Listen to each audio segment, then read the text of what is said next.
Ladies and gents, welcome back to my channel. I am Vagrant. You can call me whatever you want. It's been quite a while just because I went on a little bit of hiatus. Recently I came back from the Calling in Orlando, had a great time playing Flesh and Blood with some buddies, but we're going to get back into making content for the channel. And today might not be a Flesh and Blood video, but it might be something that you as a trading card game connoisseur might want to check out. So, especially, in 2020 when the card gaming boom happened, a lot of card games are starting to pop up. Games like MetaZoo, Flesh and Blood is no stranger to it. Flesh and Blood kind of popped up because of that boom. And we got another one here today called Grand Archive. Now, one of the reasons I am checking out Grand Archive is because I actually won a playmat for the game, and it's signed by the developers and stuff like that, and I'll show you that playmat later on in the video. But because I actually won something for it and I have a product of the card game, I decided to check it out. So let's go ahead and check out their Kickstarter. Now this Kickstarter only started a couple days ago, so if you are interested in the card game after this video, the Kickstarter products are still available, and you can even see right here, they got 40 days to go. So let's go ahead and start by checking out the introduction video, shall we?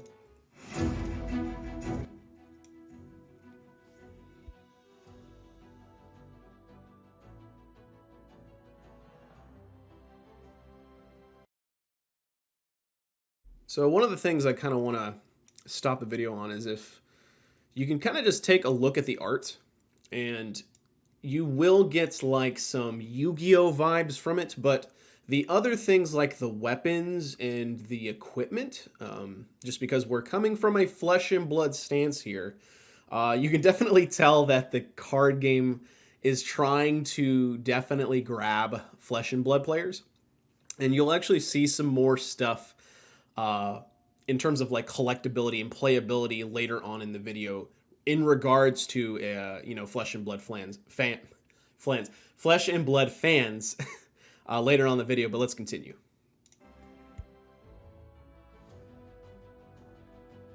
I like extreme collectability. So it looks like the chase cards are going to be like signed or something like that.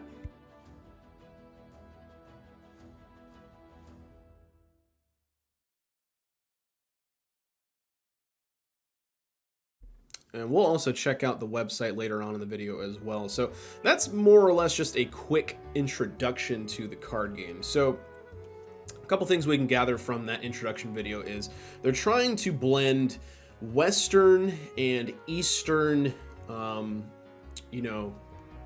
of, I guess, game structure, mix them together and make a card game.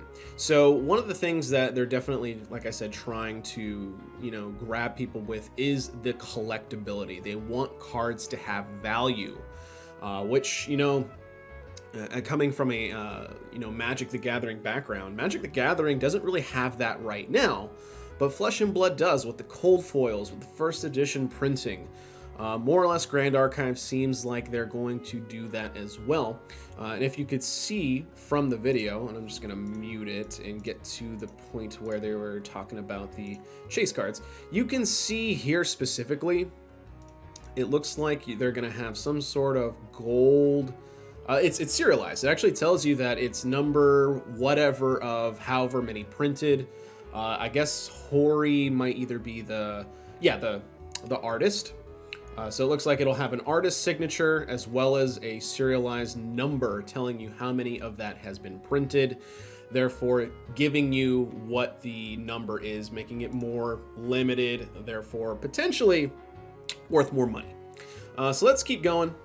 Looking at the tier lists first, we'll go over the stretch goals here in a second. So obviously, it's only been out for a couple days. I personally pledged the $30, which is the early bird. That went out fairly quickly. For $30, you got essentially the Kickstarter bundle, which I think is just maybe a couple promo cards. It doesn't really say what the Kickstarter box is. And it looks like they're trying to launch the game sometime next year in April. If you missed out on the $30, basically $40 gets you the exact same thing. It's just $10 more, so you either saved 10 bucks or you didn't. Then the next jump up is the gold tier. Excuse me, gotta take a sip of my coffee. The gold tier is essentially going to be the Kickstarter box, as well as a booster box, first edition, Kickstarter exclusive, apparently. So if you're looking to get a booster box, that's first edition, apparently the Kickstarter is the only way to get the first edition print run of the first set, which is supposed to be called Dawn of Ashes. Basically, going any further, you just get a lot more. For $300, it'll get you a playmat, 2 booster boxes, and 4 of the Kickstarter kits. $500, which apparently I believe you have to be a game store, because they do have game store tiers where if you are a game store interested in the game, you can go ahead and put some money into it, and you'll get some goodies. So if you're a game store looking to back this game at $500, you can get 6 starter kits, 6 booster boxes, 4 playmats, and some Kickstarter promo. For $1,000, if you're a game store, you basically just get more and more as you go up and up and up and up. So if you got maybe some money burning in your pocket, you could potentially kickstart this card game. But let's go over what they have on the Kickstarter page. So they do have some stretch goals here. Right now they're at 834,000 of the 50,000 goals, so they've definitely blown through their goal here.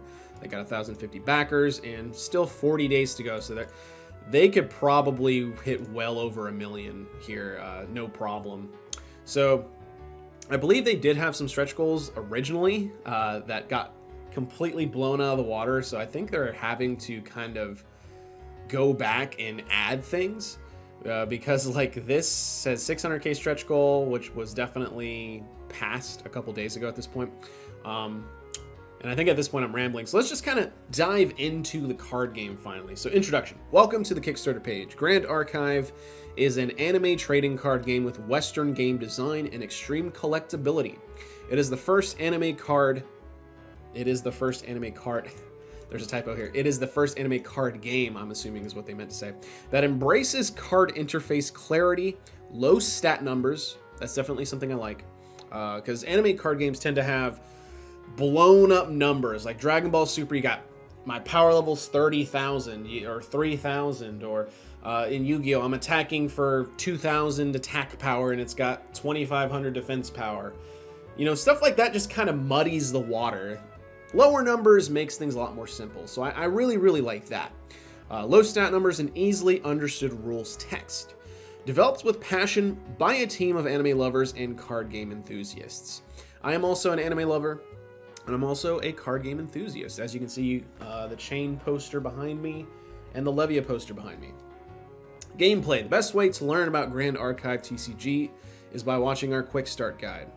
We'll watch a couple minutes of this. I'm going to just go ahead and link the YouTube video in the description down below. If you're interested in learning how to play the game, that's probably going to be one of the best places to start. But let's watch a few minutes of the beginning of the video. Welcome to the Grand Archive Trading Card Game Quick Start Guide. Grand Archive is an anime trading card game where players duel to defeat their opposing champions before losing their own. Let's get started. What does that remind you of? Flesh and Blood. I mean, there's nothing wrong. Flesh and Blood is working. It is definitely a good foundation to start on. And I mean, with this game kind of having those anime roots, I've seen a little bit of maybe Pokemon in there as well. It could be different. So let's keep watching. Here are 2 champion cards. A champion is defeated when they accrue an amount of damage counters equal to or greater than their life stat. When a champion is defeated and you are the player with the last champion standing, you win the game. We'll talk about how these champions get on the field in the first place later. As you can see, we have 2 decks. One is called the Material deck and the other is the main deck. The Material deck consists of champion and regalia cards. So first I gotta say that is the art. The art is beautiful. I personally really like the coloring. Although it is a little bit generic in terms of like the equipment here. I mean, it's basically just the sword with some, flashing lights behind it. The same for the equipment. I'm assuming that other art cards will look way better. And this is the alpha set. You can't really expect too much, but coming from Flesh and Blood, the first set, Welcome to Wraith, has so many different, pieces of art within it. You have cards like Scar for Scar, Drone to Brutality, the Brute cards that looked vicious, the Warrior cards which look elegant, the Ninja cards which looked, just everything about Welcome to Wraith was great. And one of the things I would say about, if I was going to be a critique, is the cards do look a little bit generic, but the art still looks stunning. I like the coloring here. Let's keep going. These cards originate from the homeworld and will aid you in your duel. You may look at these cards at any time. The main deck consists of cards that you will draw into your hand during regular. So there we go. So cards like this, definitely, I guess if you animate up Flesh and Blood, which is definitely what the card game is going for. So, a card like Honorable Vanguard here kind of gives me like Scar for Scar vibes, where it's Ira and she's holding the sword and she's got like her weapon up as she's defending herself. I like this art. The equipment just seemed a little bit like simple, but maybe that's what they're going for. Let's go a little bit longer, and then, like I said, I'll leave it up to you guys to watch the video if you're interested in the game. Play. These consist of various different card types. We'll go over a few of them in this video. But before we do that, let's go over what all cards have in common. This is the card's elemental requirement. We need to have this element enabled before being allowed to activate this card. So that's interesting. They have like elements, classes. I saw something called like a class evolution level, which is what kind of reminds me of Pokemon. Like I said, I'll leave the video in the description for you guys to watch if you're interested. Let's keep going on the Kickstarter page for now, though. So, as we saw, there's different classes. There's equipment, which is called your Regalia deck, and it's apparently something, or your material deck, which is apparently something you can look at any time. So I'm assuming you can play them at any time. So, going through the rest of the Kickstarter, champions level up over the course of the duel. Different elements provide multiple unique strategies to all champions. So apparently, I guess you can play any element, which kind of gives a different perspective for each deck. You could be a wind warrior, a fire warrior, a water warrior. That's actually pretty cool. 7 different classes, each with a unique play style: assassin, tamer, magician, guardian, warrior, cleric, ranger. And I do wonder if they plan to expand that in future sets. And that kind of seems like a lot in the first set too. 7 classes to support in the first set. I'm not entirely sure if that's potentially going to work out, especially if they have like all the element cards to support that, but I guess we'll see. Because right now they are just kind of like spoiling each card in the set. They're still in that phase. And see like more coming soon. Follow us on Instagram to see more at Grand Archive TCG. So collectability, collector rares, Grand Archive's pinnacle of collector's cards. Artist signed cards, like I said. All signatures are unique. No 2 signatures are the same. Each collector rare is serialized with a unique number. So I'm assuming that is probably going to be the only chase cards. There could be maybe more stuff. Foil scarcity, 1 in 8. 1 in 8 packs contain a foil card. Pulling a foil card will be exciting again. So that's actually pretty interesting. So Pokemon back in the day, when you pulled a foil card, it actually felt amazing because you knew that not every pack had a foil card in it. So I like that they're doing that. 1 in 8 packs contain a foil card, not every pack. So you got to remember, most card games now give you a foil in every single pack, and most of those foils are worth nothing. You might as well get a normal card. Now, they did that because obviously foiling out a complete deck became pretty popular in Magic the Gathering's history, and then Pokemon, and then I don't know if Yu-Gi-Oh does that, but you know, foiling out your whole deck, they had to make commons, rares, in like Majestics / Mythics the ability to be foiled. So eventually every single card became foiled, and I like that they're bringing it back to where like foiling is going to be something to be excited over again. Print reports. Print run information will be all made fully available for all products before official release dates. So that's pretty interesting. They're actually going to tell you the print run before release dates. So I'm interested to see how that would affect market value, because you know, with Flesh and Blood, we still don't know the print runs of Monarch and Tales. I'm assuming they're going to tell us eventually, which kind of, you know, can sometimes swing the market in certain ways. So that's pretty interesting. They're going to tell us the print run before release. Grand Archive NFTs. That's a big weird thing with trading cards and like stocks in general right now. And I'm still not sold on NFTs, nor do I really fully understand it. But apparently it's a thing with this game. I know MetaZoo has it as well. I am not overly crazy about it, but I guess if it's another way the company can make money that will help support it, then I guess I'm all for it. I'm really neutral on NFTs. So, you know, to fund our art, creating a new product, let alone a TCG, takes a lot of time, testing, research, and of course money. With our team, we are confident we can fulfill the first 3 items on that list. Our goal is to create a long-lasting and high-quality TCG.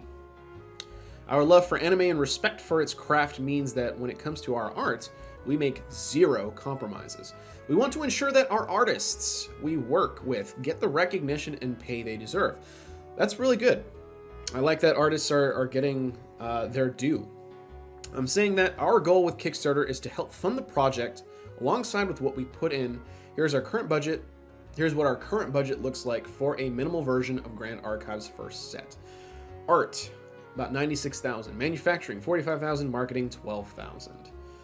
So this is essentially telling us where the money is going, but they only asked for $50,000. So I guess like they planned to get money in other ways, because obviously the art here is $96,000, or maybe they're self-funding. Maybe the developers, some of the developers at least, maybe had some money that they could put towards art, but obviously like here doesn't add up to 50,000. So either way, it looks like a lot of their budget is going towards the artists, which is pretty awesome. To build a community, Kickstarter is also an amazing way to build a community just from announcing our Kickstarter. We've had so many people offer their support to spread awareness about the project. We hope to grow this community and leverage it to make Grand Archive TCG even greater. We'll be constantly gathering feedback from the community, whether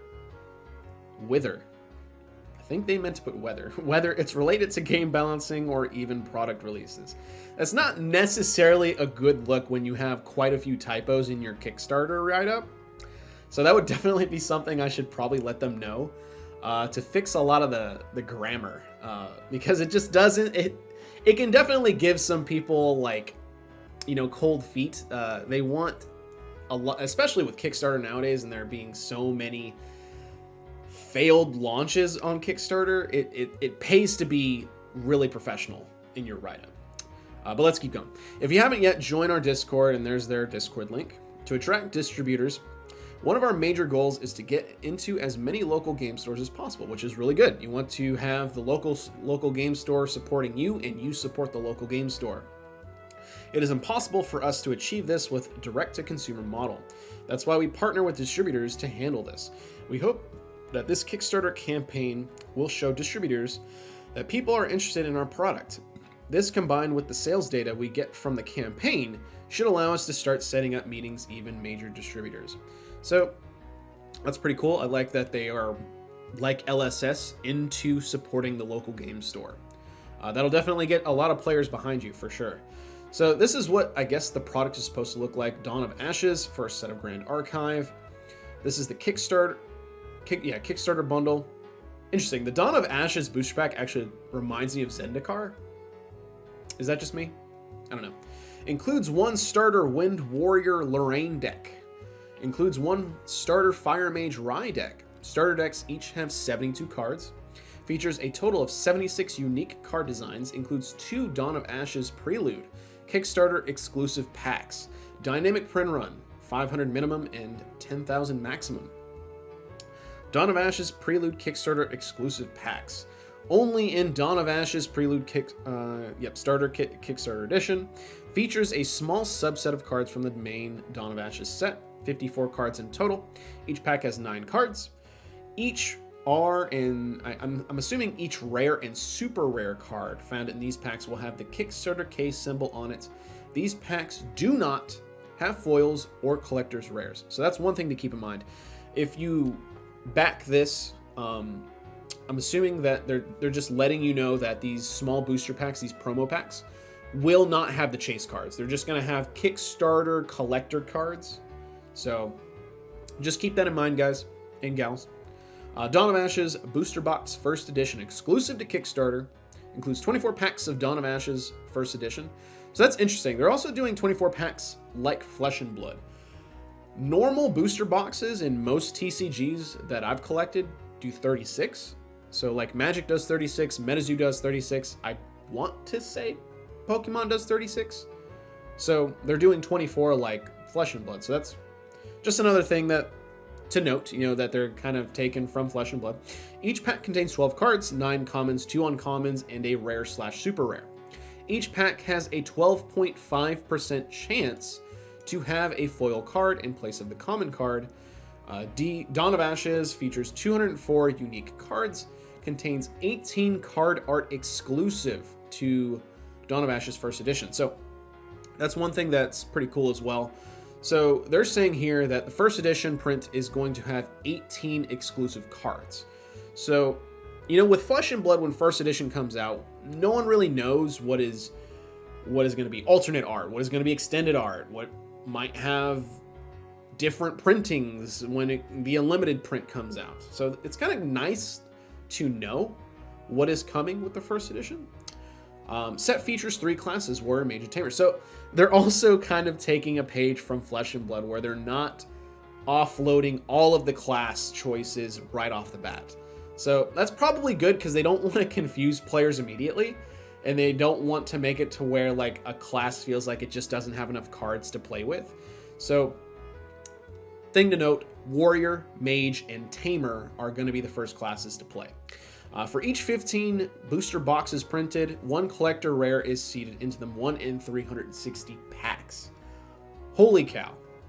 That's basically saying, because what a legendary is like 1 in 4 booster boxes, so 1 in 9, they were saying. For each 1 collector rare is seeded in them. No, 15, 1 in 15. That's pretty rare. 9 different collector rares. So that's basically saying there's like 9 fabled. So that's crazy. But they're also saying that the collector rare is just for collectors. That you will be able to get that same card in a normal printing.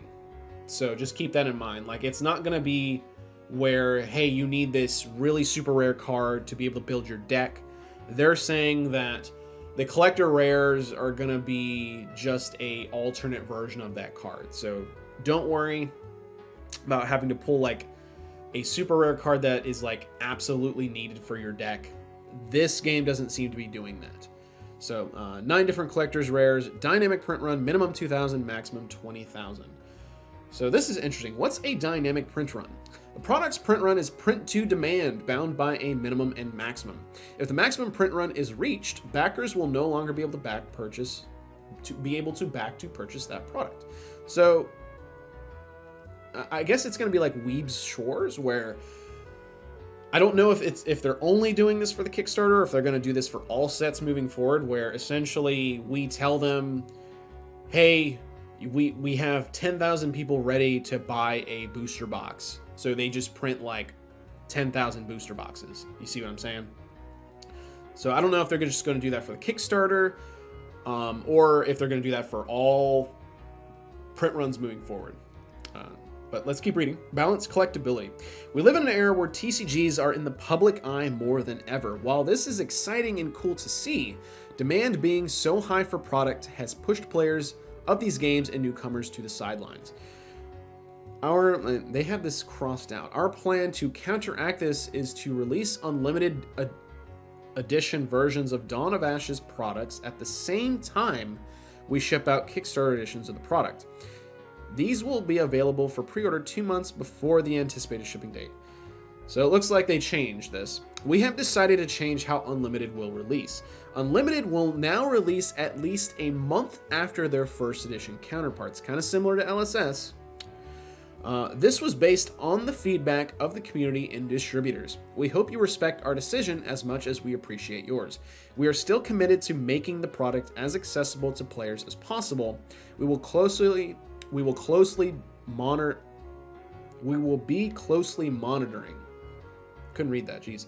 Accessibility once first edition releases. There will be no competitive difference between Unlimited and first edition products. It's a good thing. Our hopes is that Unlimited Edition will give players an opportunity to get the cards they want in a reasonable fashion. Shipping plans are subject to change depending on if we are able to partner with a distributor before the pre-order period. Understandable. Unlimited Edition products. Dawn of Ashes Booster Box Unlimited Edition. So I guess they're just showing what it would look like. Obviously, I mean, a lot of this stuff is gonna be the same. So there's really no reason to keep talking about it. Starter kits. Yep, so this is just saying that the Unlimited starter kit will be more or less the same as well. It'll just have the 2 decks, kind of like a dual deck. Backer rewards, backer tiers. Yeah, so this is just basically saying all the tiers that we talked about earlier. Starter tier, you get the Kickstarter edition, which is just the 2 decks and the promo booster packs. The gold tier, $115, you get a booster box, and you get the 2 decks. The $300 tier, you get the playmat, 2 booster boxes, and 4, which is basically 8 decks. Diamond tier, $600. You get a Warrior promo card, 6 booster boxes, 4 decks, 4 starter decks, the Origins playmat, the Champion tier. It's just more and more stuff. You get more promo cards as well. And then apparently, if you got $10,000 to blow, you can design a card for the team, which is pretty crazy. And then they have the store ones here, which is pretty cool. Okay, the stretch goals. 150k stretch goals. Special Kickstarter Pure Into Mana playmat add-on unlocked. Doesn't really say how to get them. I'm assuming that they're going to talk about it maybe as the Kickstarter goes on. Looks like they got another one. Inspiring Call playmat. 250k goal. Community votes on an existing card to receive an alternate art promo that all backers receiving a shipped reward will get. Cool. So we already reached that. So everyone's going to also receive already another promo, which is pretty nice. 4th class added to the Dawn of Ashes set. Community votes for which class. So apparently we're also going to get a 4th set or 4th class in this set. And it looks like they're still designing the 600k stretch goal. But yeah, I mean, I wonder how we're supposed to get these playmats, because I mean, obviously I would love extra playmats. So, and then we can talk about the team here. So Alan Pham is, looks like he's the lead designer. So let's talk about the designers here. Alan has been playing Magic the Gathering and other TCGs for over 10 years. He went to university studying computer science and also some game design along the way. Yeah, I remember those days. Now he plays an integral part in Grand Archive's gameplay design and manages the project with his passion for card games and anime. Then we also have, I hope I say this right. It's either Hung Lee or Hung Lai. It's probably Lee, but I'm sorry if I'm butchering your last name. Hung is an avid player of anime trading card games, including Wii Schwartz, Vanguard, and Yu-Gi-Oh! Having a degree in digital media, he focuses on making sure Grand Archive's mechanics and card interfaces are easily understood. Definitely appreciate that, Hung, because I think we all know that, in some card games, you just get a wall of text and you have to, like, squint to read that card. So definitely appreciate that, man. And then we have it's either Yu Lu or Yu Li. I'm so sorry. Yu is a true anime enthusiast and collector. His collection varies to all sorts of different anime products, such as figurines, wall scrolls, and anime cards. Just like the posters that I have in my room. He graduated from art school in 2018 and is the art director for Grand Archive. Currently, Yu is directing a wide range of artists from all around the world. It's pretty interesting. I would like to know more about each developer. Maybe if they did like a interview the developer on their YouTube channel, that would be nice to see. Just some constructive criticism. Due to security reasons, we must keep most of our artists anonymous for now. We may feature them later individually. Their names will definitely be credited on their respective cards when products launch. However, one of the artists we can reveal now is Hori. She is responsible for Lorraine's Champion cards. I really like her art, because Lorraine is definitely waifu material. Love the green hair. Definitely like the vibe that they're going for here. And like they're saying, the text is really easy to read. Like, there's really not much. Ooh, try to zoom in. And for some reason, the page just, like, takes a crap. But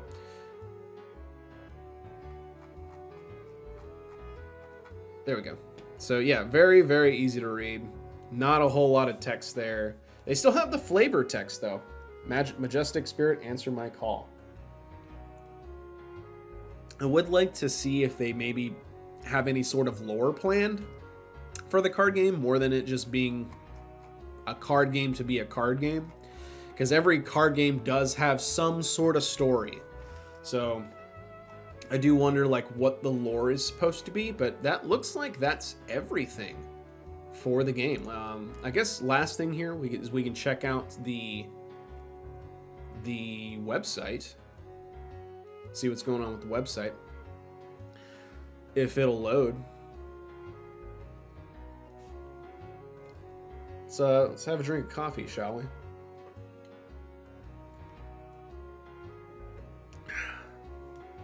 Well, that's not the best look for your card game if your website doesn't work. But anyways, ladies and gents, let me know down below if you're a little more interested into this card game now that we've talked about it. We've kind of done a deep dive. This is a lot longer than I thought I was going to be, but we talked about the game. I'm interested in it. I'm a little sold. I'm not going to, spend a ton of money on the Kickstarter. I always go into Kickstarters being very, very, very cautious because there are so many Kickstarters nowadays that just don't work out. So, word of warning, if this card game does look interesting to you, be careful with your money. If you have a little bit of extra cash, you can, just pledge only the $40. You really don't need to invest any more than that unless you really want to. Obviously, I can't tell you what to do with your money, but I really hope that this card game does everything it is setting out to do. But yeah, that's really gonna be it for this video. Let me get the playmat real quick. And yeah, we'll talk about Flesh and Blood some more in the next video. But here, let me show you the playmat. All right, so this is the playmat. So apparently this is Lorraine, the warrior. And those are the developer signatures. So it looks like we have, I'm assuming that is Alan. This is maybe Hung Yu. I don't know. Can't read the signatures too well. But yeah, I just won this from following their Instagram and commenting. And they do like these giveaways pretty often. They just did one for advertising the game at your local game store. So keep an eye out. Like I said, that's going to be it for this video. Let me know down below if you plan to potentially back this card game or play it. I'd be interested to see who else is going to potentially dive into this. Anyways, all, have a good day, and I will catch you in the next video. Have a good one.